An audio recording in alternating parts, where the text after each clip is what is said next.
வணக்கம் மக்களே. நவக்கிரகங்கள் யாரு, நவக்கிரகங்களுக்கும் அறிவியலுக்கும் என்ன தொடர்பு இருக்குது அப்படிங்கிறத நம்ம இன்னைக்கு பார்த்துடலாம். நவக்கிரகங்கள் இந்த கோயிலெல்லாம் 9 சிலைகள் வச்சிருப்பாங்க. அதை சுற்றி நம்ம 9 சுற்றுவோம். எதுக்கு சுற்றுறோம், ஏன் சுற்றுறோன்னே தெரியாமல் சுற்றிட்டு இருப்போம் இல்லையா? அதை பற்றி தான் இன்னைக்கு பார்க்க போகிறோம்.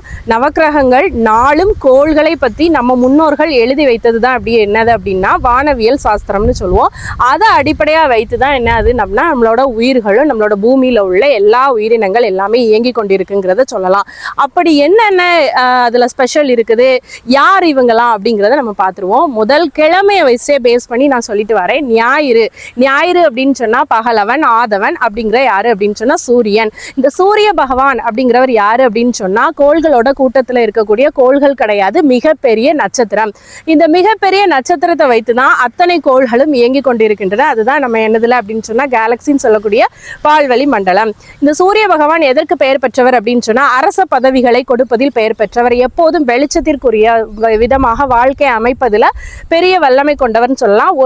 ஒருவரோட ஜாதகத்துல சூரியன் அப்படிங்கிறது பலம் பெற்றிருந்தால் என்னது அப்படின்னு சொன்னா அவர்களுடைய தந்தையாரோட பலம் அதிகமா இருக்குன்னு அர்த்தம். அவர்களோட தந்தையாரால நிறைய காரியங்கள் அந்த ஜாதகர்களுக்கு ஆக போகிறது அப்படிங்கிறத எது அப்படின்னு சொன்னா சூரியனை குறிக்கக்கூடியது.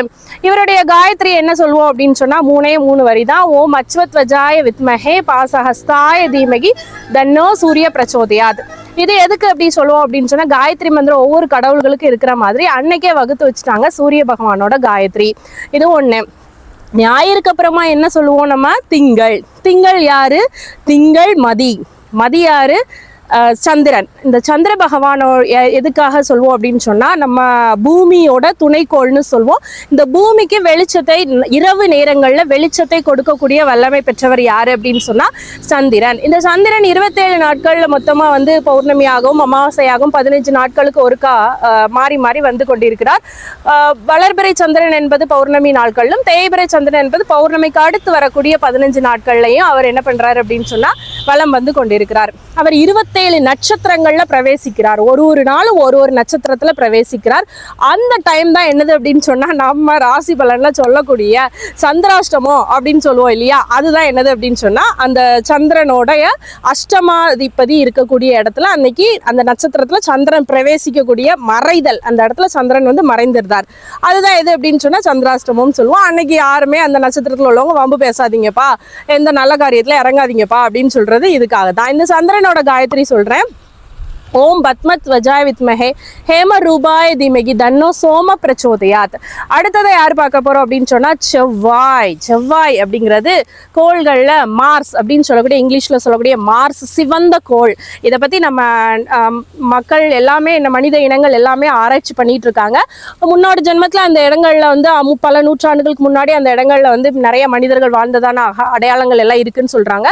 பட் இப்ப இல்லை. என்ன காரணம் அப்படின்னு சொன்னா மார்ஸ் அப்படிங்கிறது ஒரு செவ்வாய் சிவந்த கோள் எதற்காக நம்ம ஜாதகத்துல சொல்லப்படுது அப்படின்னு சொன்னா வீரகாரகன், மங்களகாரகன்.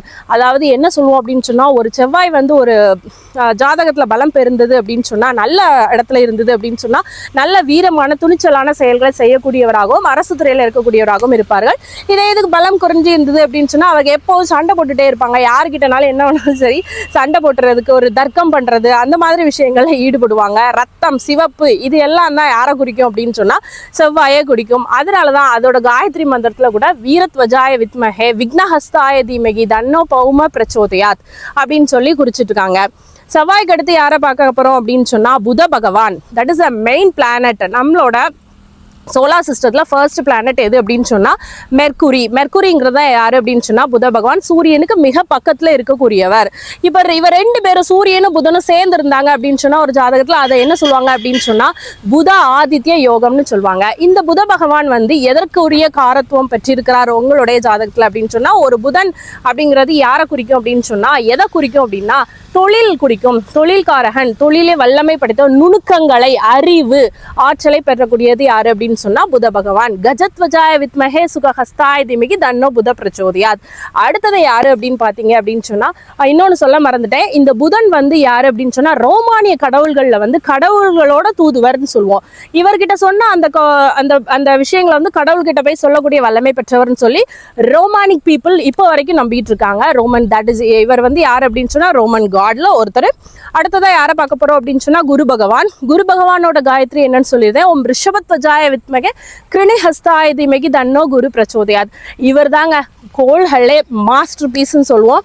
கிட்டத்தட்ட ரோமானிய மக்களும் வழிபடக்கூடிய தெய்வங்கள்ல தலைவராக கருதப்படுவர் யார் அப்படின்னு சொன்னா இந்த ஜூபிட்டர், அதாவது குரு. இவர் வந்து பார்க்குற அதாவது உட்கார்ற இடத்த விட பார்க்குற இடத்துக்கு தான் வந்து பலம் அதிகம்னு சொல்லுவாங்க. அது மாதிரி 2 4 6 8ங்கிறது இல்லாமல் எப்பவுமே குரு வந்து நம்மளோட ஸ்தானத்துல நம்மளோட ஜாதகத்துல எப்படி பெஸ்டா இருக்காரோ அதை பொறுத்து நம்மளோட வாழ்க்கை துணை, தனம், தானியம், பாக்கியம் எல்லாமே அமையுங்கிறது வந்து ஒரு வானவியல் சாஸ்திரத்துல சொல்லக்கூடிய ஒரு உண்மை. எல்லாத்துக்கும் மேல தொழில்காரகனா இருக்கிறதுனால இவர் நல்ல பலமோட இருந்தார் அப்படின்னு சொன்னா அவர் வந்து தொழிலை வணிகத்திலேயே மாபெரும் சக்கரவர்த்தியா இருப்பாருங்கிறது எந்தவித ஐயமும் இல்லை. அடுத்ததா பாத்தீங்க அப்படின்னு சொன்னா 6வது பகவான் சுக்கிர பகவான். வெள்ளி, அதாவது வியாழன் வரைக்கும் நம்ம சொல்லியிருக்கோம். இப்போ அடுத்தது வெள்ளி அப்படிங்கிறதும் ஒரு கோள் தான். யார் அப்படின்னு சொன்னா சுக்கிரனை குறிக்கக்கூடியது. இவர் வந்து ரோமானிய கடவுள்களை யாரை குறிக்கிறார் அப்படின்னு சொன்னா காதல் மற்றும் அழகு தெய்வமாக கருதப்படுகிறார். இந்த சுக்கிர பகவான் வந்து ஒரு வீட்டில் ஆட்சி பெறும் ஜாதகத்திலேயோ இல்லை ஒருத்தருக்கோ நல்ல ஆக்டிவேஷனாக ஆகணும் அப்படின்னு சொன்னால் நம்ம வந்து யாரை வழிபடணும் அப்படின்னு சொன்னால் அழகுனாலே நம்ம யாரை வழிபடுவோம்? மகாலட்சுமியை தாங்க. அப்போ மகாலட்சுமியையும் தாயாரையும் பெருமாளை வழிபடுறது மூலமாகவோ முருகப்பெருமானை வழிபடுறது மூலமாகவோ நாம் இந்த சுக்கிர பகவானோட அருளை பெறலாம். இவரோட காயத்ரி சொல்லியது ஓம் அச்சுத்வஜாய வித்மஹே தனுர் ஹஸ்தாய திமகி தன்னோ சுக்கிர பிரச்சோதயாத். இவரோட வேலை என்ன அப்படின்னு சொன்னா ஒருத்தருக்கு வீடு, வாகனம், தொழில், அப்புறமா சுகபோகங்கள், ராஜவஸ்துக்கள் இது எல்லாத்தையும் ஒரு சேர வாழ்க்கையில கொடுத்து தனதானியத்தோட வாழ்க்கையில ராஜாதியா ஆக்கக்கூடியவர் யாரு அப்படின்னு சொன்னா இந்த சுக்கிரன் மட்டும்தான்.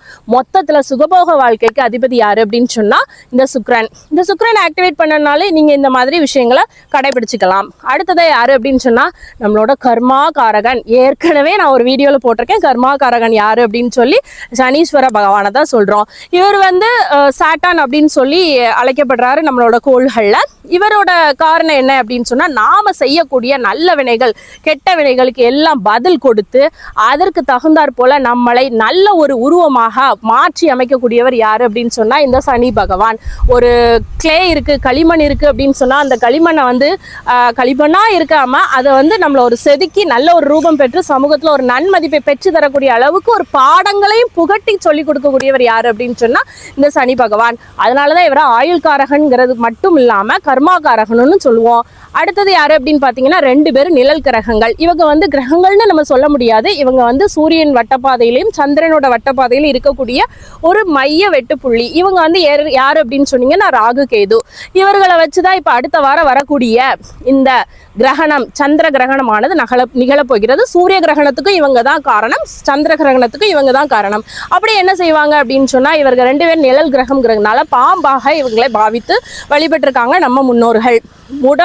அதாவது தலை மட்டும் பாம்பாகவும் உடம்பு வந்து தேவர்களோட ரூபமாகவும் வைத்து ராகுவே கேதுவே வழிபட்டிருக்காங்க. ஆனா பொதுவா வானத்துல பொறுத்த வரைக்கும் மற்ற கோள்களை மாதிரி இவர்களுக்கு எது கிடையாது அப்படின்னு சொன்னா கோள்கள் கிடையாது, உருவம் கிடையாது.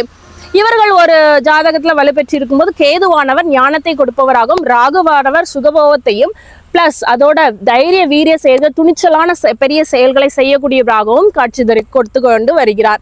கேதுவ இருக்காரு அப்படின்னு சொன்னா அவர் வந்து ஞானத்தை எது மூலமா கொடுப்பாரு அப்படின்னு சொன்னா விநாயகரை கேது தசை ஒருத்தங்களுக்கு நடக்குது அப்படின்னு சொன்னா விநாயகரை வழிபடலாம். ராகுதசை ஒருத்தங்களுக்கு நடக்கு அப்படின்னு சொன்னா அந்த கோபமான கடவுள்கள், அதாவது யாரு அப்படின்னு சொன்னா உக்ரமான தெய்வங்கள்னு சொல்லுவோம் இல்லையா, காளி, நரசிம்மர், இவங்களை வழிபட்டு நம்மளோட கர்ம வினைகளை நம்ம குறைத்து கொள்ளலாம். மொத்தத்துல இந்த நவக்கிரகங்களையும் நம்ம முன்னோர்கள் எவ்வளவு அழகா பண்டைய காலத்துல செதுக்கி வைத்து அதன் மூலமா ஜாதகங்களாகி ஆக்கி மக்களோட மனசுல வடிவமைத்தது மட்டும் இல்லாம எப்படி வாழ வேண்டும் எப்படி இருக்க வேண்டும் என்பதையும் அழகாக வகுத்து கொடுத்துள்ளனர். நன்றி.